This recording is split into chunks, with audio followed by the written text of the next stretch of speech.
Hello, good morning! Happy Saturday, everyone! Uh, I-flex ko sa inyo itong bigay ng anak ko sa akin kahapon kasi bigay galing sa school para siyang bouquet. Sabi niya, mama, itanim mo. Sabi ko, hindi. Kakainin ko yan. Pero bago kainin, kailangan ko munang i-flex sa inyo, mga kapatid. Ang ganda tingnan. Sabi niya, para daw bouquet ng kasal. Bouquet ng kasal, lettuce. Uy, tira naman. Oh, tingnan mo, ang ganda. Ang creative nila, no? Siguro isang piraso lang tong, talagang isang piraso lang siya. Nilagay lang siya sa styrofoam na baso, plastic naman. Ganyan. Tapos nung tumubo na siya, ang ganda, ang dami, ang yabong, oh. Ganyan siya kadami. Kaya mamaya anuhin ko siya.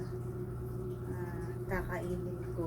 Lagay ko yung iba sa ref para at least hindi siya masisira kasi pag nasa ref. Hindi ko nga muna ginalaw eh.